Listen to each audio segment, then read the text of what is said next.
Shri Bhupendra Yadav. Allowed. 5 minutes you are giving to me. No, next time you omit my name. सम्मानीय No, it is सभापति महोदय, insulting. इस financial bill 2015 पे जो चर्चा हो रही है, जो इससे पूर्व में केंद्र सरकार के द्वारा बजट रखा गया था, मूल रूप से सरकार के द्वारा अपनी कार्य योजना में और सारे वित्त के संबंध में जो फाइनेंशियल बिल रखा गया है, सरकार ने अपने जो प्रतिबद्धताएं रखी हैं, उसमें जो सबसे बड़ी प्रतिबद्धता नजर आती है कि ग्रामीण और शहरी क्षेत्रों की असमानताओं को खत्म किया जाए। और देश के विकास के लिए भी ये बहुत आवश्यक है कि जहां एक तरफ ग्रामीण क्षेत्रों में आय और उत्पादकता को बढ़ाने के विषयों पर विचार किया जा रहा है, वहीं ग्रामीण क्षेत्रों की अधिसंरचना जो इंफ्रास्ट्रक्चर है उसका विकास होना चाहिए। लेकिन इस विकास की अवधारणा में जो एक सामाजिक वर्ग है जो लंबे समय से सामाजिक सुरक्षा से वंचित है, और भारत में जिस प्रकार से बार बार हम लोग देख रहे हैं, मौसम के बदलाव के कारण एक प्रकार की अनिश्चितता देश के एक बड़े क्षेत्र में बनी रहती है। स्वरोजगार क्षेत्र में रहने वाले लोग हैं, उनके लिए जो सामाजिक सुरक्षा का प्रबंध है, जिसके कारण भी उनकी कार्य योजना और उनकी उत्पादकता में वृद्धि होती है, उसके साथ ही साथ सरकार ने वित्त आयोग की अनुशंसा को स्वीकार करते हुए जो 10% की राशि बढ़ाने की बात कही थी, उसको सरकार ने सहमति देकर के, और एक लंबे समय से योजना आयोग के माध्यम से हम केवल ऐसा लगने लगा था कि एक स्थायी रूप से ही कुछ विषयों पे विचार करने के आदी हो गए, उस विषयों को तोड़ करके नीचे से नई टॉप टू बॉटम की बजाय बॉटम से टॉप की अप्रोच पूरे देश के नीति निर्माण में बढ़े, उसके लिए सरकार ने नीति आयोग को बनाया। और विभिन्न राज्यों से जो विषय आ रहे थे कि राज्यों के विकास करने की अवधारणा में उन राज्यों का अपना जो सोच है, उनकी जो अपनी आवश्यकताएं हैं, उनकी जो अपनी सामाजिक सुरक्षा योजनाएं हैं, उनके जो भौगोलिक क्षेत्र की स्थिति है, उसके अनुरूप ज़्यादा से ज़्यादा कल्याणकारी योजनाएं बनाने के लिए उनको ज़्यादा सुविधा, ज़्यादा साधन देने चाहिए। और यही जो बात सरकार ने इस वित्त आयोग की रिपोर्ट को स्वीकार किया है, उसको स्वीकार करते हुए देश की जो संघीय ढांचे की जो अवधारणा है, उसको मजबूत करने के लिए सरकार ने इन अनुशंसाओं को आगे बढ़ाया है। और ये एक बहुत अच्छी बात है कि इस फाइनेंशियल बिल को प्रस्तुत लोकसभा में करते समय भी इस पहली बार पर्यावरण की दृष्टि से सरकार ने एक हरित पहल करी, कोयले पे उपकर को बढ़ाया है, और हमारे देश के उद्योगों को चाइना के और दुनिया के बाकी देशों के कॉरपोरेट के साथ एक संतुलन करने के लिए कॉरपोरेट टैक्स में भी सरकार ने काफ़ी सुधार करके और इस टैक्स प्रक्रिया को सरल करने का एक बहुत अच्छा कार्य किया है। लेकिन ये सारा कर संग्रह की प्रक्रिया को बनाते समय सरकार ने इस बात का भी प्रयास किया है कि भारत में पूर्वी और पश्चिमी भारत में जो एक क्षेत्रीय असंतुलन रहता था, उस क्षेत्रीय असंतुलन को दूर करने के लिए प्रभावकारी कदम सरकार ने उठाए हैं। लेकिन ग्रामीण क्षेत्रों में अगर जो आधारभूत संरचना है, उसके विकास की बात जब तक पूरी नहीं हो सकती, जब तक फाइनेंशियल बिल के साथ बाकी जो सामाजिक सुधार के विषय हैं उनको भी हम पूरा नहीं कर सकते। और इसलिए इस देश के सभी गांवों तक आज आज़ादी के इतने साल बाद भी पानी, बिजली, सड़क, चिकित्सा जैसे मुद्दों से आज देश का एक बहुत बड़ा ग्रामीण क्षेत्र छूटा हुआ है। और इसलिए एक बात जो बार बार देश के राजनीतिक विषयों में चल रही है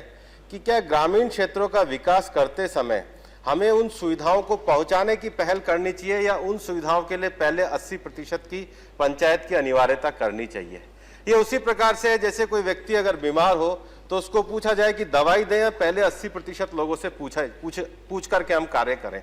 आखिर विकास की अवधारणाओं को जब हम बढ़ाने की बात करते हैं और हम चाहते हैं कि पूरे देश में आय बढ़े, ग्रामीण क्षेत्र की उत्पादकता बढ़े, लेकिन उसके लिए अगर जो मूलभूत चीजें हैं, उन मूलभूत चीजों को देने के लिए अगर 80% की अनिवार्यता को हम राजनीति का आधार बनाते हैं, तो वो सामाजिक लेजिस्लेशन जो सरकार की नीति और दर्शन को आगे बढ़ाएंगे, जो इस देश के गरीब को एक सामाजिक सुरक्षा देते हुए उसकी आय उत्पादकता को बढ़ाने के लिए और ग्रामीण और शहरी क्षेत्र की जो असमानता है उसको दूर करने का प्रयास जो सरकार के द्वारा किए जा रहे हैं उसमें एक तरीके से रुकावट का काम करेंगे। इसलिए माननीय महोदय, मैं एक विषय और यहाँ विशेष रूप से उल्लेखित करना चाहूँगा कि देश का पूर्वी भारत में जो एक विशेष रूप से बिहार के संदर्भ में मैं यहाँ कहना चाहूँगा कि पहले सरकारों के द्वारा भी एक जो अनुशंसाएं की गई थी कि जो पिछड़े क्षेत्र थे उन पिछड़े क्षेत्रों के लिए विशेष धनराशि का उपबंध किया गया था। मेरा एक आग्रह रहेगा कि ये जैसे बिहार जैसे राज्यों में जहाँ एक विशेष BRGF की जो ग्रांट मिली थी और 12वीं पंचवर्षीय योजना में जो उनके विकास के कार्य भी 2 वर्षों तक और पूरे होने हैं, लंबित होने हैं, लगभग 70 से 80% तक जो परियोजनाएं इस समय पूरी हो चुकी हैं उसको केंद्र द्वारा ही विशेष रूप से ध्यान देकर के सभी लंबित परियोजनाओं को एक समय में पूरा किया जाए, जिससे पूर्वी भारत की जो आधारभूत संरचना है उसका विकास हो सके। उसके साथ ही साथ बिहार के अंतर्गत केंद्र सरकार के द्वारा नालंदा विश्वविद्यालय को एक विशेष सरकार ने उसको ध्यान दिया है, लेकिन नालंदा विश्वविद्यालय के साथ साथ जो विक्रमशिला विश्वविद्यालय है उसके बारे में भी केंद्र सरकार को ज़्यादा अच्छे तरीके से विचार करके और केंद्र की तरफ से एक बिहार के संदर्भ में एक विशेष रूप से ध्यान देना चाहिए। महोदय, बिहार में एक और जो विषय वहाँ पर है जो परिवहन का साधन है, क्योंकि बिहार बिल्कुल उत्तर और दक्षिण बिहार को जोड़ने के लिए गंगा जी के ऊपर से जो पुल है, जो गांधी सेतु है, उसकी जो अभी व्यवस्था है वह काफ़ी हद तक इस समय उतना पर्याप्त नहीं है जितने आज के आवागमन के साधन के लिए उसकी आवश्यकता है। इसलिए केंद्र सरकार के द्वारा बिहार में एक जो त्वरित रूप से लोगों को जोड़ने के लिए, वहाँ के इंफ्रास्ट्रक्चर के लिए, वहाँ के आधारभूत संरचना के विकास के लिए ये बहुत आवश्यक है कि जो गांधी सेतु है उसके साथ एक 6 लेन का एक बड़ा पुल बने, जिससे आवागमन के साधन और बिहार की दृष्टि से वहाँ के जो विकास के जो अंजाम है उसको आगे बढ़ाया जा सके। इस देश में एक मानवीय श्रम की दृष्टि से भी इस समय बिहार में एक अपार संभावना है और सरकार के द्वारा माननीय प्रधानमंत्री नरेंद्र भाई मोदी जी के नेतृत्व में एक जो नारा दिया गया है कि हुनर है तो रोजगार है। देश के कौशल विकास को, जो युवा लोगों का जो विकास है, उस विकास को आगे बढ़ाने के लिए मानवीय श्रम का सही तरीके से नियोजन हो सके।